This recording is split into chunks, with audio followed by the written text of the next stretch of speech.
Rewind-A-Dynamite from the post-wrestling site. AEW, lighting up the fuse. Sit back and enjoy the bubbly as we hear from Jon and Ting.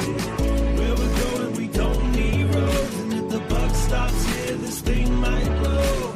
Everything you hear are opinions of the show. And if you don't like it, go to the forums and let them know.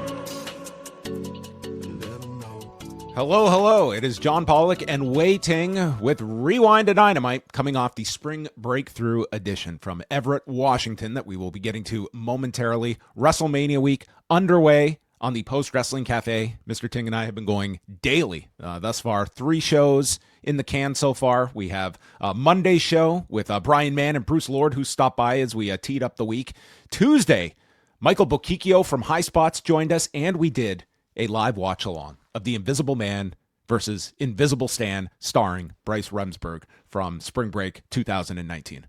We did that one on Monday, actually. On Tuesday. Oh, did we? Oh, sorry. Monday we did that one. Tuesday we did Hogan and Andre from WrestleMania 3. That's right. It's all been a blur. I don't blame you, John. But yeah, 2 monumental matches, I would say, in WrestleMania lore.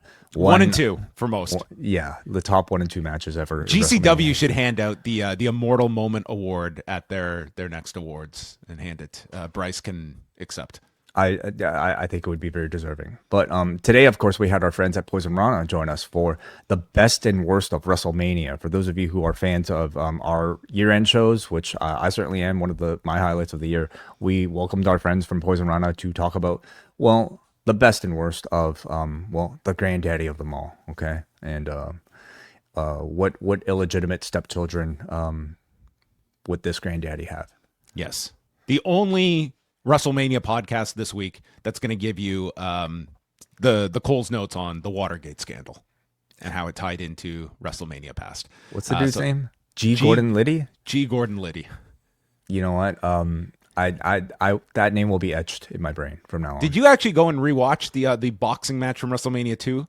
Yeah, I did. Because you would have seen him. I think he was there for that match. I mean, I can't say I was paying such close attention, to the luminaries at ringside, but Luminaries is doing a lot of work for WrestleMania 2. I mean, it was just pretty much like a mass snail mail sent out. If you can respond, hey, we got Joan Rivers, we got Elvira, we got Ricky Schrader.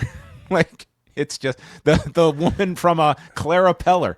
Where's the beef? Like, they had just some random celebrities in 1986. You should be thankful that G. Gordon Liddy isn't coming down the ramp to influence the ending of the main event of WrestleMania, which I think could have happened in this era. I mean, he's dead, so that would be tough to do. But this would be like Pam Bondi getting booked for WrestleMania in a couple of years. Like, that's sort of where we're at. Best entrance, best celebrity, worst celebrity, best set, best opening match, worst main event, best match, worst match, best WrestleMania, worst WrestleMania. All of this discussed in today's special 1 p.m. special edition of our WrestleMania bonus shows with our friends at Poison Rana. How did you like this show?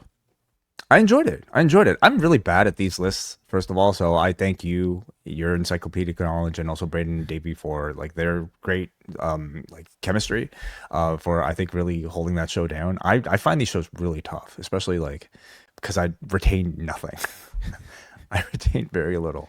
That's the enjoyment we get that you bring away. I finished this list like 10 minutes before we started the show. It was You could have improvised this, and I think you would have done really well, as you kind of have, for our other big release today, a re-release of John Pollock's excellent History of WrestleMania marathon podcast, now updated, of course, with WrestleMania 41 and released for the very first time for everybody in our post-wrestling free feed. So scroll down, spend the next 2.5 hours somewhere listening to John Pollock talk about every single WrestleMania from 1985 to 2025.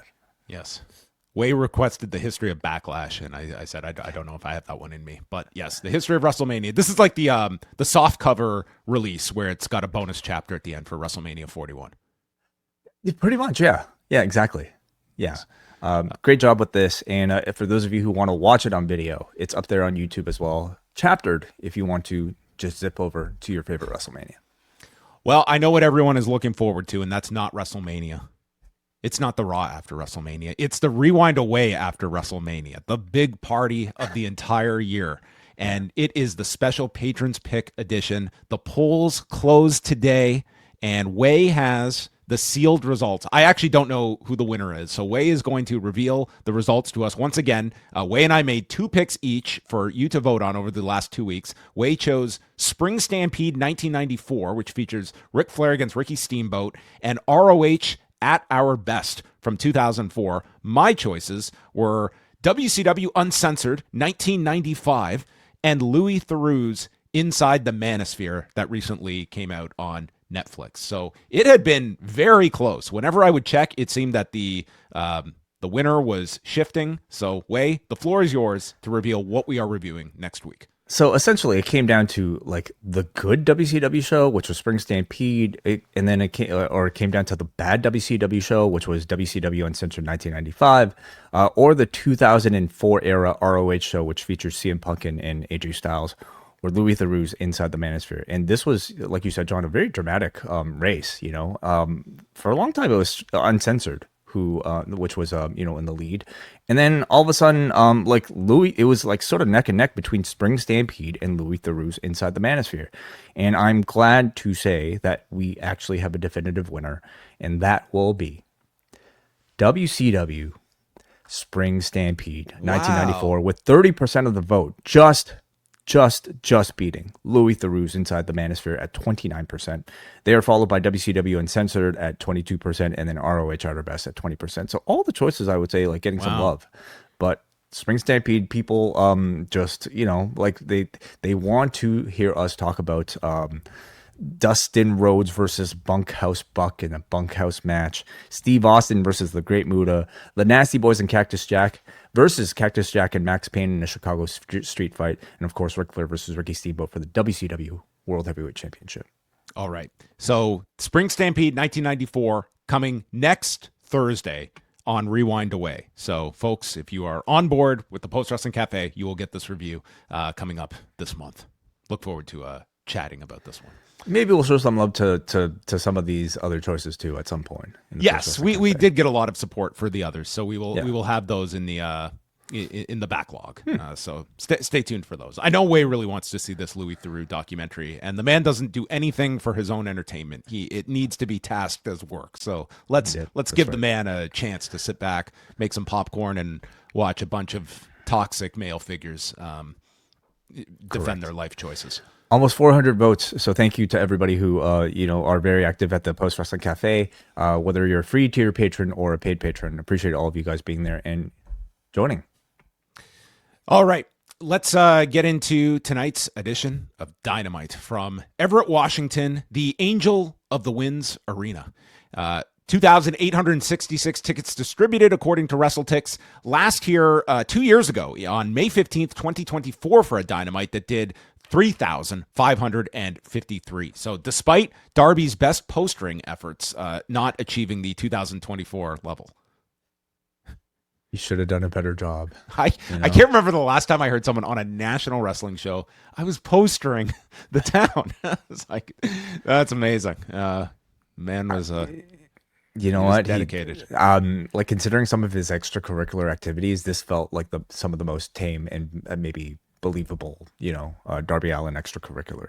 Hey, are you Darby Allin? Are you you can't do that, by the way, on that telephone pole, but it's really great to meet you. You know what the poster should have said? Hey, show up on Wednesday. Sting's probably going to be there. Okay. Wink, wink. And I'm going for the belt. So this was an interesting start to the show. MJF pulls up, and this was important that you saw the promo that they put online after Dynasty, where MJF is interviewed by Renee, and he cuts off Renee saying, I'm going dark. He was going to stay offline. He wasn't going to pay attention to anything. And therefore, he showed up blind on Wednesday, not being made aware that Darby Allin has issued the challenge for tonight. So he keeps cutting off Renee, and he's bragging about his wins of late, kicking out of the one-winged angel. Don Callas comes in, and this is where MJF learns for the first time that Andrade beat Darby. So he says that Andrade is not championship material. And then finally, Renee screams that the match is happening, and it's happening now. And Darby makes his entrance as MJF proceeds to head out to the ring. So we are starting things off with the tease of the match. MJF is protesting. He explains he went dark after Sunday, and he threatens to sue everybody from Darby to Tony Khan to WBD. He insults Washington and says his back hurts, and it would be really bad for this company if they forced him to wrestle hurt. He has to replace the microphone, cuts down Darby, who is good, but not great. You are not championship material, and you're not ready. Darby cuts him off, and the guy is like nearly in tears cutting this promo, saying, if I'm not ready tonight, I'll never be ready. I've killed myself for this company. I postered all over town for this show. Only 2,800 of you showed up. I climbed Mount Everest. I've been ready. My career started 10 miles from here at the Buddy Wayne Academy, and I told myself I would either fail or succeed as Darby Allin in this business. And with that, Bryan Danielson stands up at the desk. Tony Khan agrees with MJF. He will not let him wrestle unprepared. Instead, you will have plenty of time because you're wrestling Darby Allin in the main event. And if he refuses, he will be stripped of the belt. So obviously, Tony not worried about this potential back injury. He's not going to get checked out. And Darby tells him, I'm winning with a headlock takeover. And if ever there was a segment that was just painted to this, you basically could have had Tony Schiavone calling this one in advance like he did the Mick Foley title change. They were trying to make it as clear as day. Come back for the main event. You're going to get something big. And that was the setup here. And this is going to be a really interesting, I know we don't really get quarters anymore, but this is going to be one of the more interesting episodes because you had that buzz online about the potential of this, and they really geared this first segment toward it, and then gave you like the final push with Sting later, right before the final segment.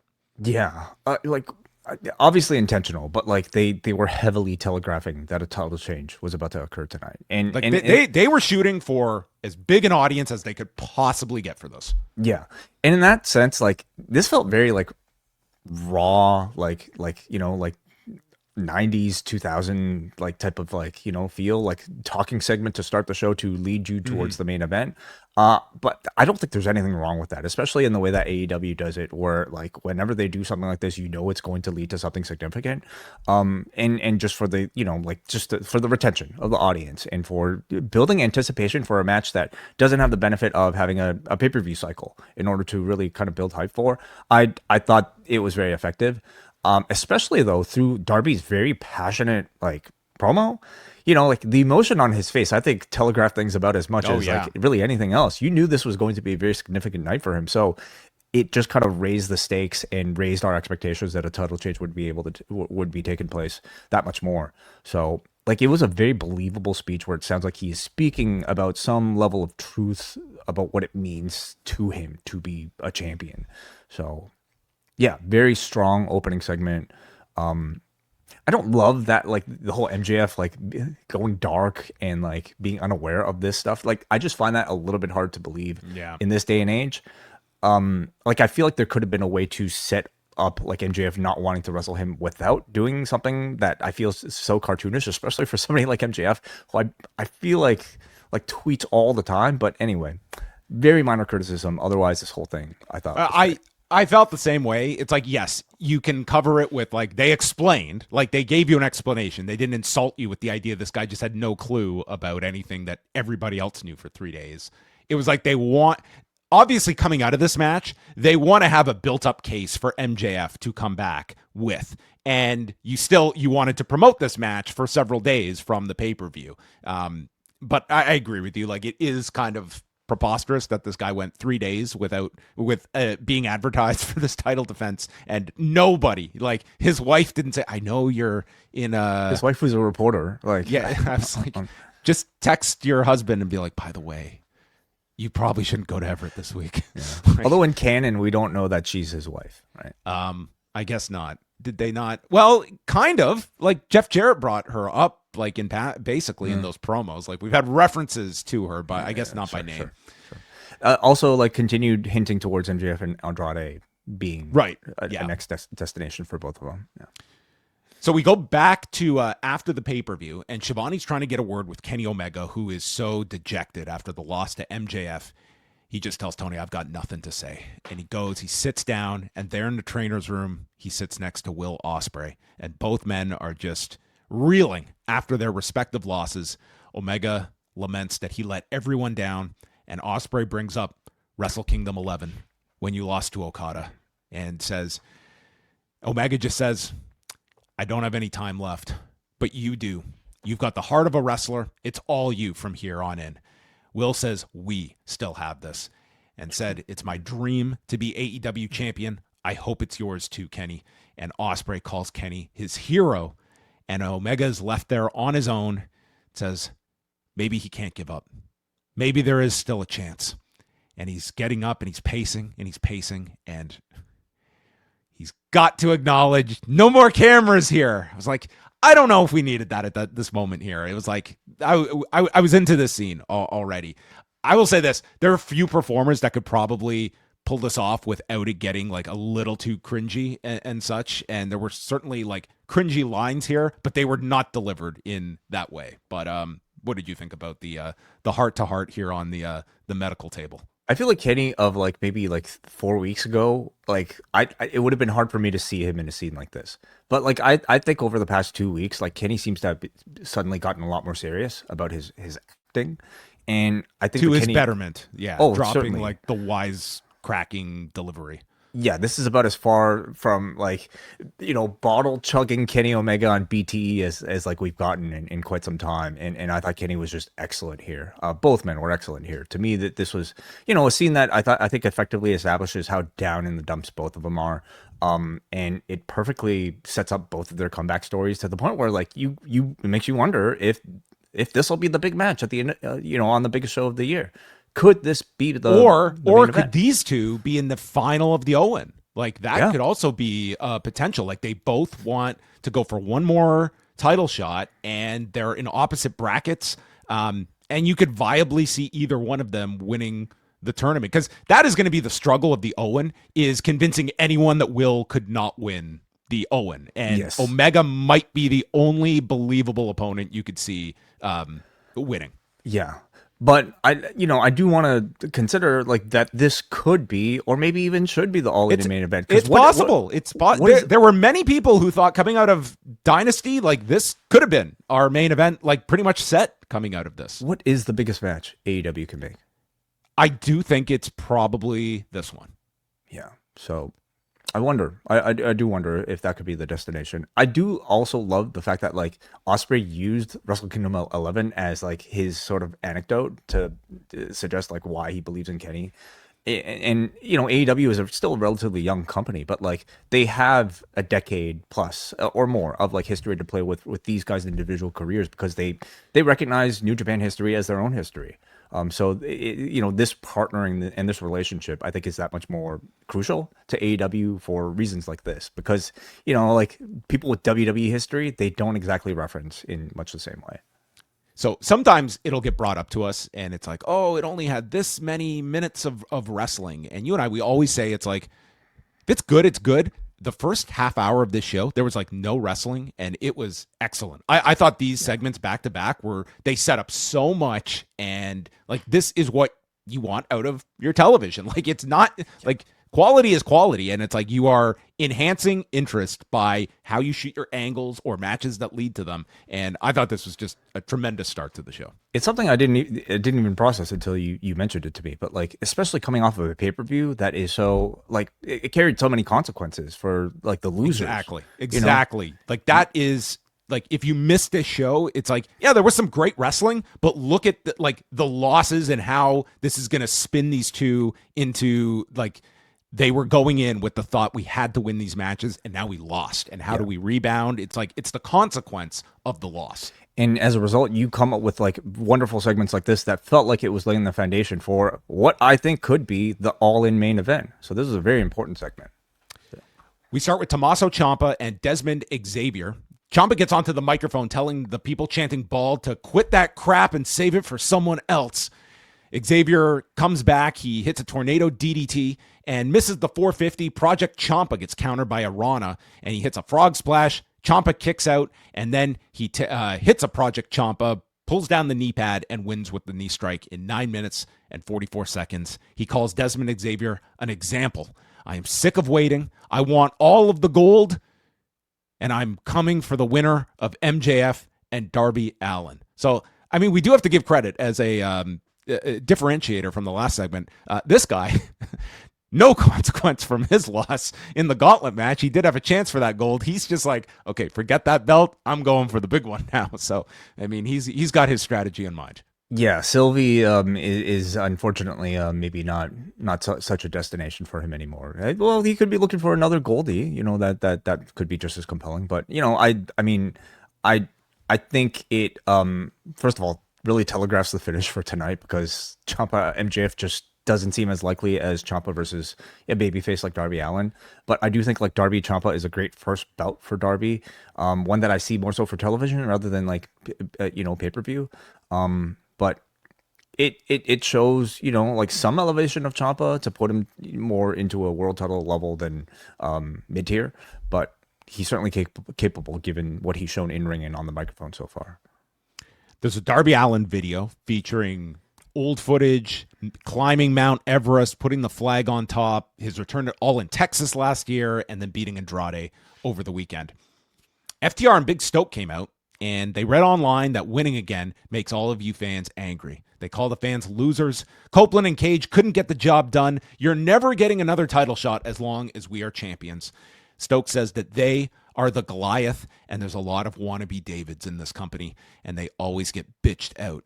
He said there's no more competition here, and I know, Tony Khan, you're going to go out and sign every chud to face us. They'll all fall, and Cash calls for a moment of silence, and then they give a 10-second pose for Copeland and Cage fans out there. So it was just kind of a celebratory segment here for FTR. No interruptions, but they said that Copeland will speak on Collision Thursday.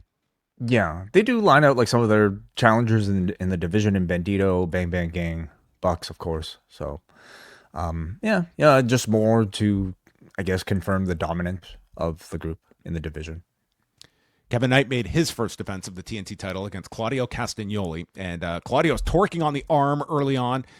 We get Claudio going down, and Knight hits a Tope Con Hero, leaping Rana, and so they had this spot where he goes for the leaping Rana, and Knight like falls. So Castagnoli takes hold of him, catches him, basically. He catches him, and then goes to put him up for the neutralizer off the buckle to kind of just reset them, and it stopped.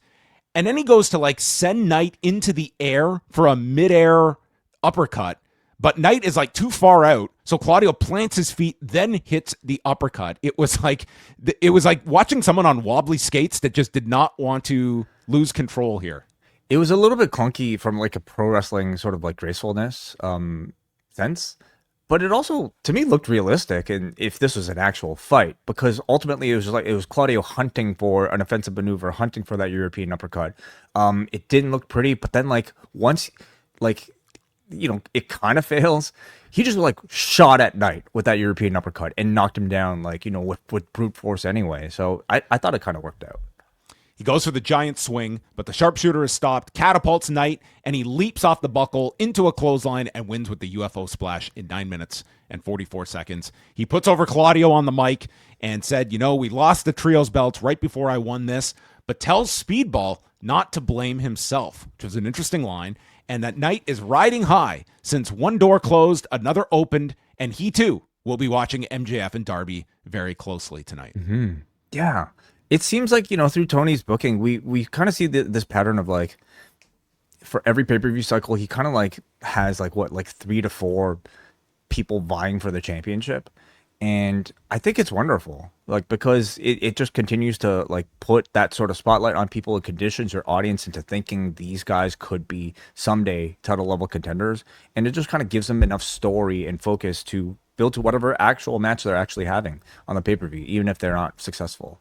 But I thought it was a fun match. Claudio, I think, is a perfect guy to like cement Knight's legitimacy as TNT champion, because he won via the gauntlet, which is not like, not to say it's illegitimate, but it's not like he beat the champion for it. But beating a guy on the level of a Claudio makes him feel like a very credible, deserving guy of the TNT championship.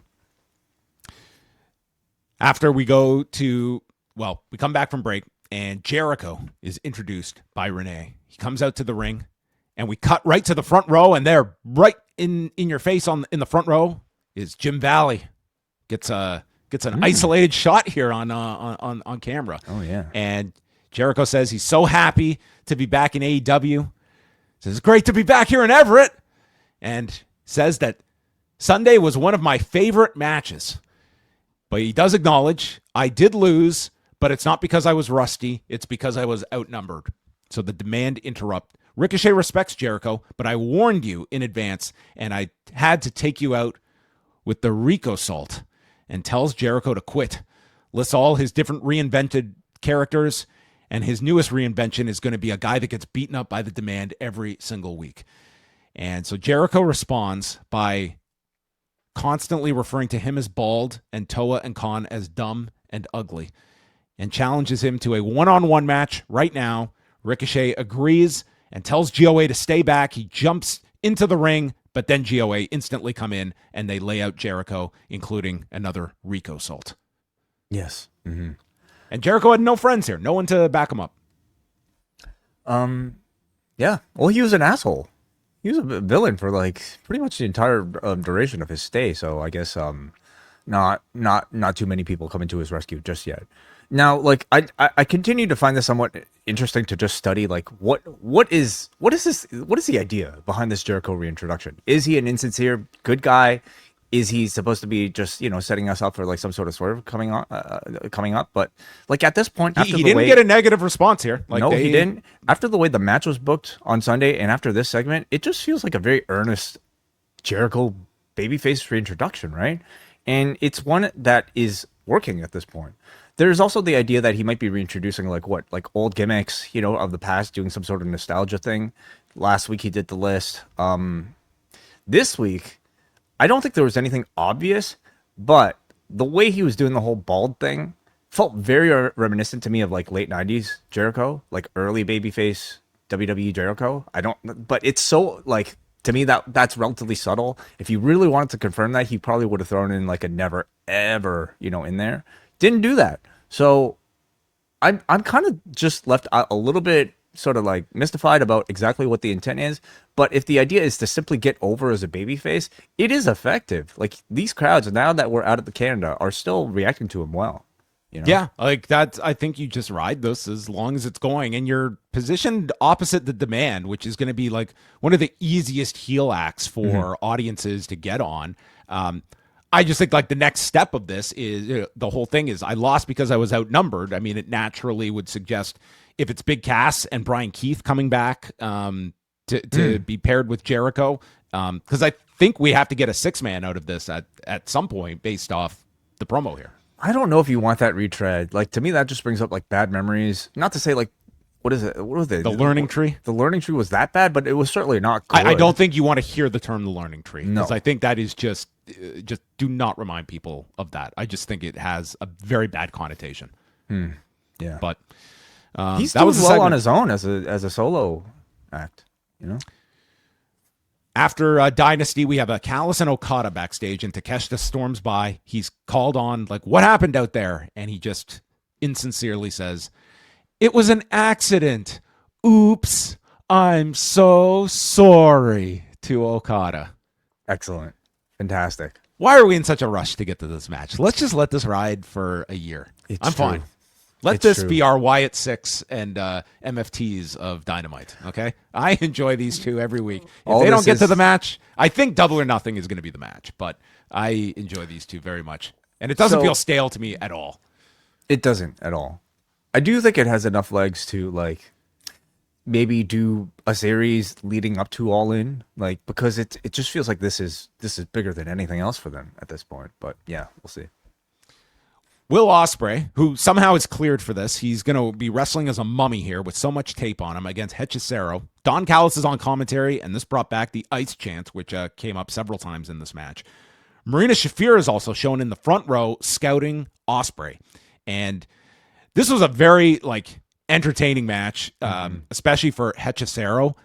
The portion of this match I did not like, and it felt like Bryan Danielson had the same complaint, and a lot of this happened during the picture-in-picture, was there were two separate checkups by Dr. Sampson on Ospreay, and they're holding back Hechicero. And Danielson is saying the same thing that you, the viewer, are of either let him fight or not, but like he should not be held back here. And I thought it actually like hurt the middle of this match. That it's like this guy has like won this match by TKO. He can't continue. And they did it twice. And I just found it to be like overkill with the Sampson interjecting and like basically calling time in this match. Mm-hmm. So yeah, I could see why they do it. They just want to like underscore the severity of Ospreay's injury, you know, to really make you sympathize with him, right? At the same time, like I know Danielson's role is to like, I mean, inject realism and react to these matches as if they were real. And I kind of love that he feels free to dance in those gray areas where he might argue on the side of the heel when it feels appropriate. So those two things might conflict with each other, but like, I wonder if there's more positive than negative in doing it, you know, or vice versa. I mean, they're trying to get this across that like Ospreay is physically wrecked here, and the idea was like the big comeback at the end here. I thought Hechicero was awesome in this match. Like so much of his offense was it all targeted the neck. He did his guillotine Tijeras, just spiking him. He did this elbow off the top, just coming down with the elbow to the neck. In addition to all just of his submissions that focused on the neck, from going to an armbar into a triangle. And then finally, Ospreay lands a stun dog counter. The triangle is broken as Ospreay gets to his feet with a Styles Clash. And then when he gets the separation, nails the hidden blade. And that looked excellent. And he pins Hechicero. But Callas just immediately says it's on to plan B. And plan B was Mark Davis, who jumps Ospreay and drills him with a pile driver to lay out Ospreay further. But yeah, I didn't like the interruption spots. That took it down a little for me, but I did think this was still like a really fun, entertaining match. And Hechicero is just like, I think he's just like a very slept on talent, because this guy is so fun to watch with his style. I think what you need, John, is another backstage interview with Doc Sampson to explain himself. All right. Every week, I think his credibility is called into question in regards to Willow. I mean, don't you have like? Aren't we even going to check on MJF's back here? Like maybe he's who did you sign off on that match as well? Like this guy's credibility is at stake here. Mm-hmm. I thought this was a lovely match and really continued strong matchmaking here. Like to me, Hechicero, like Zach, is like the perfect guy to like put a spotlight onto Will Ospreay's injured neck here, because he made him look so vulnerable, you know, with his like great pressure all throughout the match and like a unique offense targeting that body part. So like Hechicero came across like to me a very vicious threat, and stylistically I thought like, you know, his Yave is really lovingly contrasted with like Ospreay's very flippy flashiness. So very entertaining match. Renee is on the stage and is interrupted by Thekla, who comes through the crowd and tells Renee, "No one paid to hear you flap your gums when I'm in the house." She brags about beating Jamie Hayter's ass and how this industry is full of dumb bitches. So out comes Alex Windsor, who takes issue with this and says she should beat the piss out of Thekla. Thekla makes fun of both Hayter and Ospreay losing and their relationships to Windsor.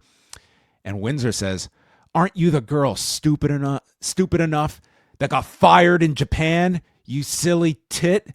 And Tekla's response was, "I didn't get fired from Japan. Actually, I did." And the whole crowd laughed at that. She says, "They couldn't handle me, and neither can you." So Windsor challenges her to collision. Thekla agrees, and then the Sisters of Sin try to attack Windsor, and Windsor fights them off. And we are going to get the women's title match on Thursday.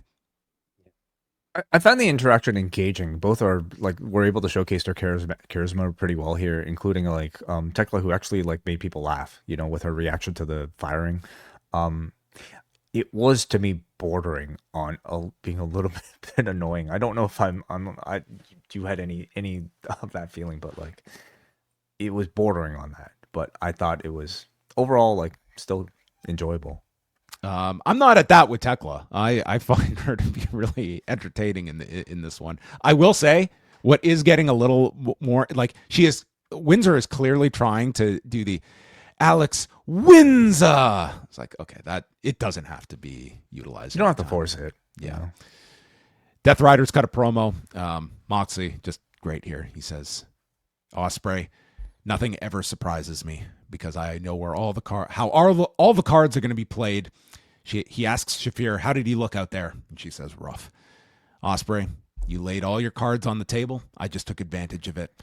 And says how you don't get light without darkness. And he shifts focus to his opponent on Collision, Nick Wayne. This will be the biggest night of your life. I don't know much about you, so surprise me. This is adult stuff, so leave your mom in the back. Lovely. Awesome. So he's coming back as a babyface, right? Nick Wayne? Yeah. I mean, he's going to be in like Washington. Yes. It's against Jon Moxley, who is at present time a heel.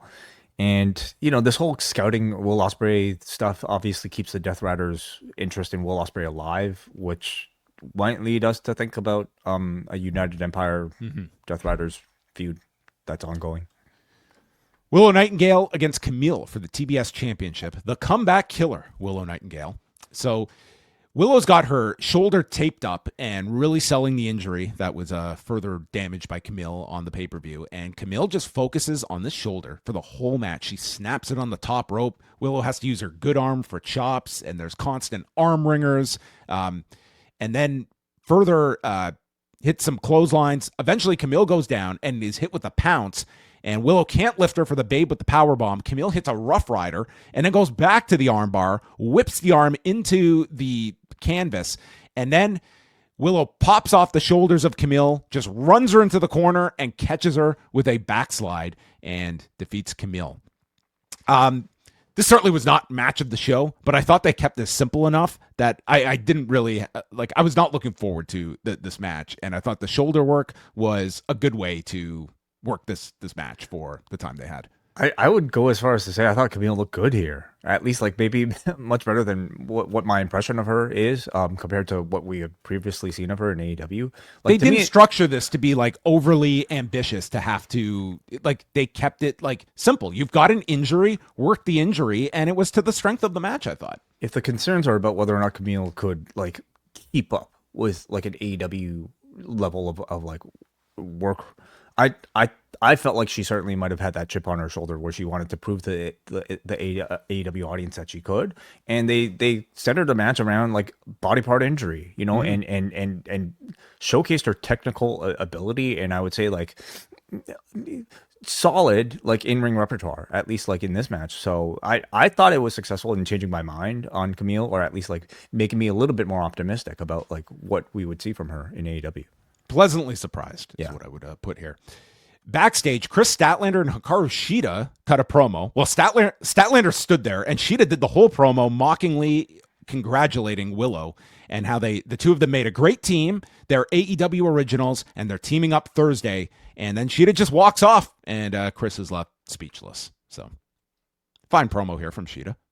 I'm sensing no chemistry at all. What are you talking about with these two? I mean, I know they're doing like this sort of odd couple thing, but like I don't in ring that could be very different. You know, I actually look forward to seeing what they can look like in ring, but like in these sort of segments, I'm feeling nothing just yet. So here's a lineup for Collision, which they're taping tonight to air tomorrow night on Thursday, head to head with Impact. We've got Thekla against Alex Windsor for the women's title. Jon Moxley, Nick Wayne in the Eliminator. Young Bucks against Myron Reed and Zachary Wentz. Did you see the match last week with Hechicero and Clone against the Young Bucks? No. Did you miss that one? They had an awesome tag match on Collision last week. I imagine this will be similar. Hikaru Shida and Chris Statlander will be in action, and Adam Copeland is set to appear. And then they promise us we're taking one final commercial break, and then you're getting the main event uninterrupted, which to me meant we're not getting a super long match, which we did not.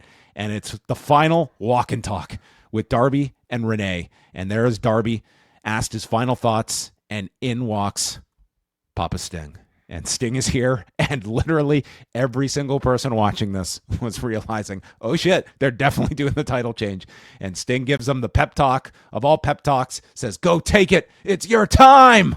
I flew here all the way to goddamn Everett for this. you better not fuck this up. And Darby heads off to the ring, but they were gassing everything for this last quarter. They certainly were. Like we were in overrun territory by this point, weren't we? It was just past 10, and it was like, I didn't think this one was going to go super long if they're not doing any more commercial breaks. So you did get a short match, but the match like pretty much started at like what 10:03, 10:04. Like the bell rang at about that time. Yes.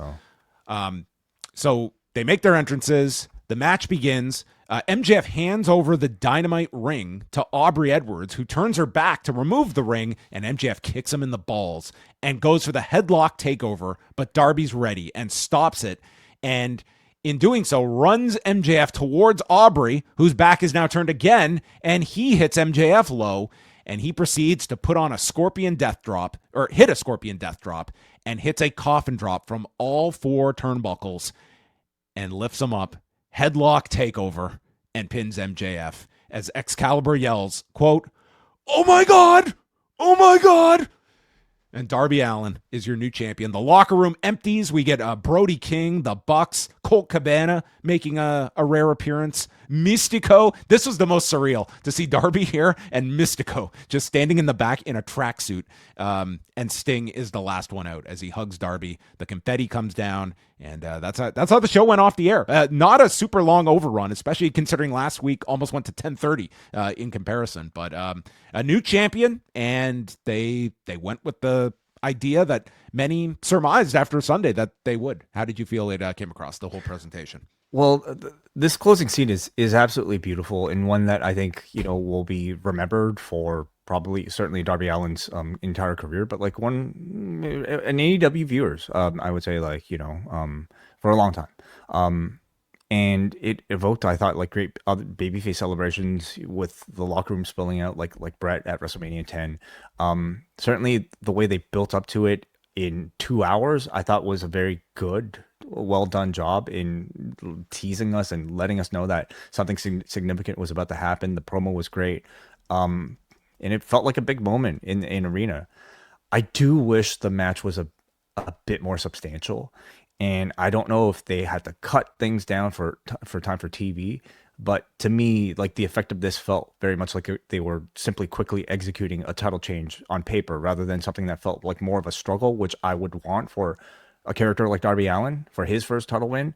So, I thought they maybe justified the acceleration of the pace given the 2 low blows, but to me, that best, like that felt like a near fall, and I would have liked to have seen a little bit more sort of like unpredictability, before getting Darby to actually fight and win the championship, much in the way that like modern Money in the Bank, wins are like not just straightforward, but like there has to be a bit of a fight and a bit of a struggle before it happens. But of course, there's no arguing with the booking and the resulting celebration here. I love that Tony is willing to do this sort of surprise booking that you wouldn't have seen coming. And it created a wonderful scene. And I'm very curious to see how they change direction or play with it now that we got a new champion. And how does this lead to All In, if at all? Yeah, I mean, it's been years since they flipped the main title on television. I did not mind the way they did it here, because I think the story you should tell is the idea of the champion that just gets knocked out after one punch in the first round, and it's did you just land the lucky punch, and you will get the big match between these two. I would headline this with Double or Nothing. I think this should be the main event of Double or Nothing, the rematch. And can I also bring up, though, if they're going to do this, I don't know if they should have done the Brody King one, the quick win over MJF with the chokeout.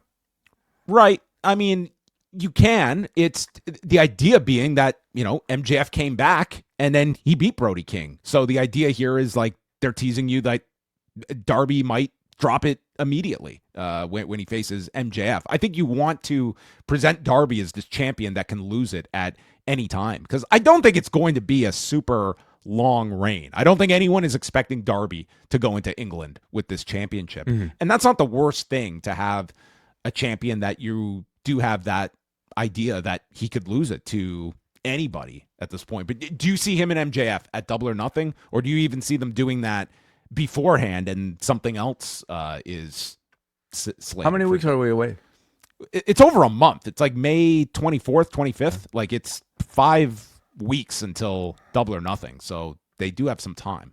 MJF seems to be linked to Andrade at the moment, so that could be Double or Nothing, or that could be television. I don't know. Something tells me like that Darby might have somebody else, but it's also MJF, in Queens, by the way. So it's like it's New York. I could see MJF in that role potentially, but yeah, different ways of where you can go with Darby. I think the idea of a Ciampa TV match is very likely, the way they teased that one as well.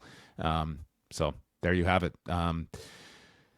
It'll be interesting as well to see like what the number is like next week coming off of this and how much attention this gets. Like this is the busiest week of the year, and AEW did like a major title change before all the craziness is underway. And conversely, if this helps at all the Collision number tomorrow night, I would put Darby on that show tomorrow just to do a promo or something like that and promote it tomorrow that Darby speaks for the first time as champion, even if they just tape something backstage tonight. Or do you want to save that for next Wednesday? Because you want some steam coming off of the WrestleMania weekend as well.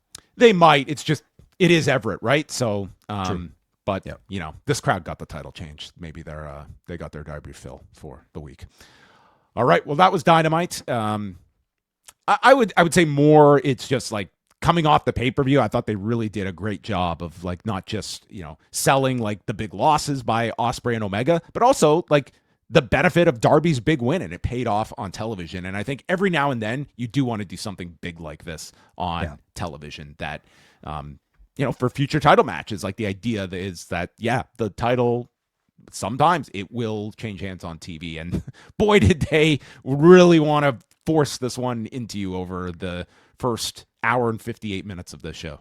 Yeah. I personally don't think like, if there's the idea that like, oh, like I paid for a pay-per-view, I wanted to see a title change, why would you just give it on TV the next day? I don't think there's that level of dissatisfaction at all, because the match was great on Sunday. The pay-per-view was amazing on Sunday. So that, that I don't think like would create any negativity. And yeah, I love the idea that like big things could happen on TV, and that booking like this, other than maybe the start of the show, is very unpredictable. You don't really know at the start of the month who might end with the championship at the end of the month.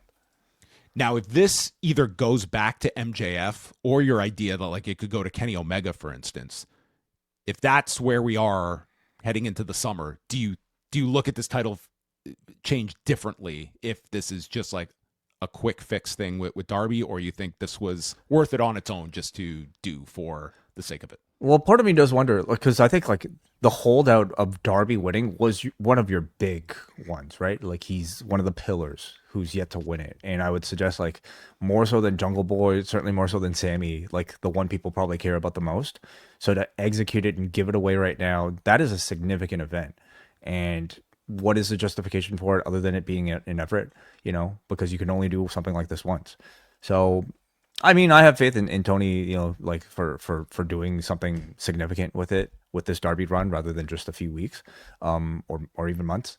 But yeah, I think you could build to a lot of very big, attractive matches. I could see a Mox Darby match, actually. Yeah. Just given their history, and now that Mox is maybe kind of firmly established as a heel again.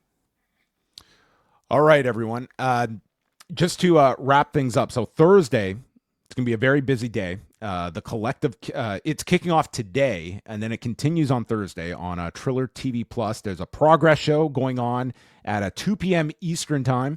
TJPW has a show that's happening at the Slam Fest at the Pearl Theater at the Palms. CMLL is doing their card tomorrow at 6 Eastern. And then the Mark Hitchcock Memorial Super Show is also at 6 p.m. With Ricochet and GOA against Jet Speed and Michael Oku. Bandito against Galeno Del Mal.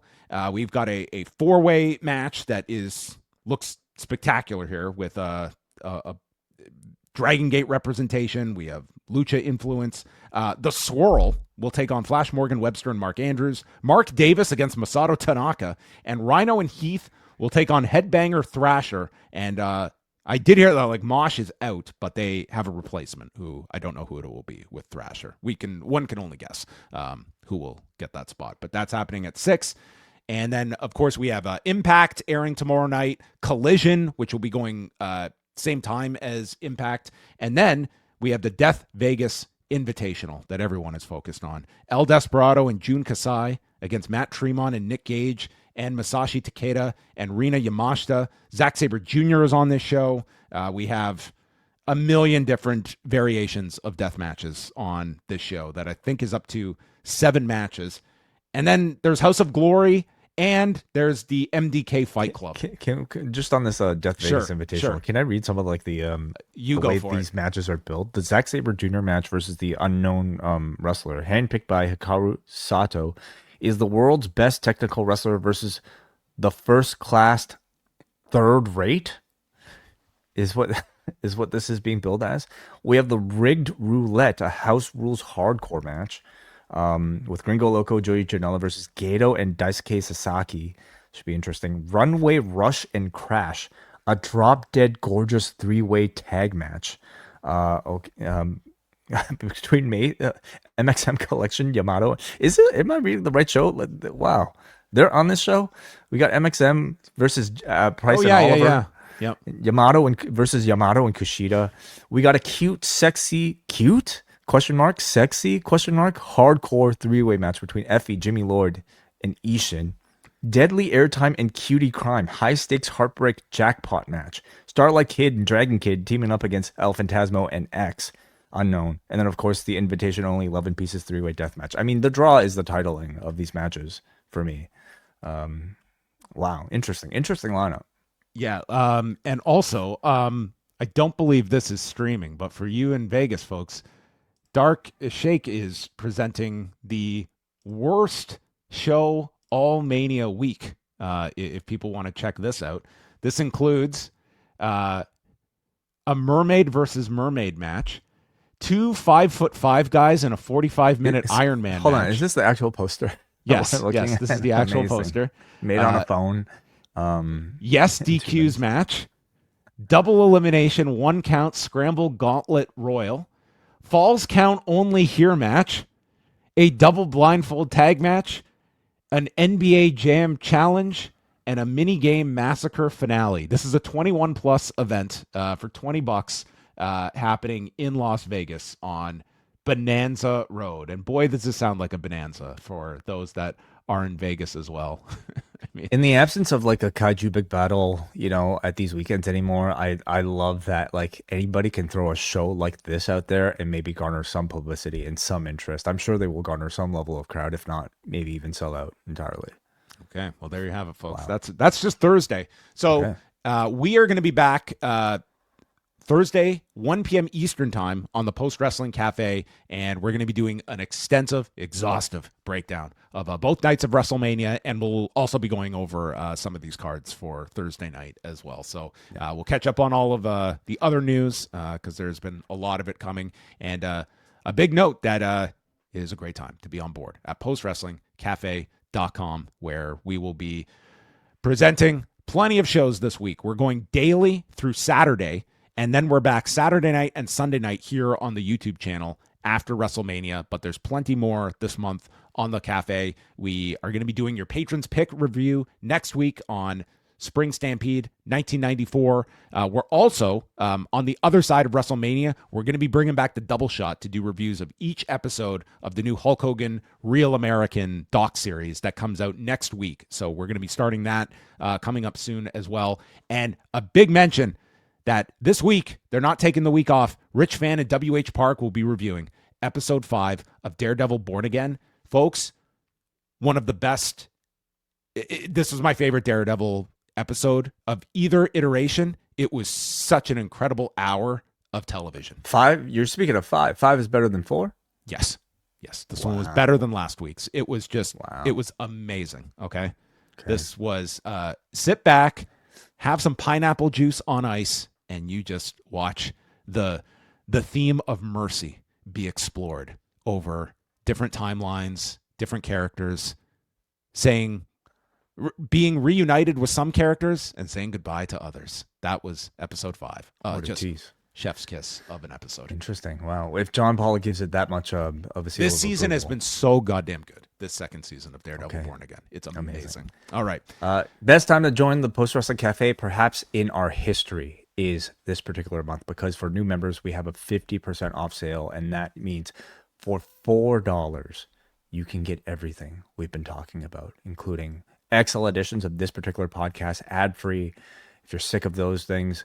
All of our WrestleMania coverage, Rewind-A-Wai coming up next week, Ask Away that we just released last week, and every single bonus thing we've ever done is yours for as little as $4. But if you want to sign up for the Double tier, well, that's only $6 this month. So again, best time ever is this particular week to join the Post Wrestling Cafe, postwrestlingcafe.com.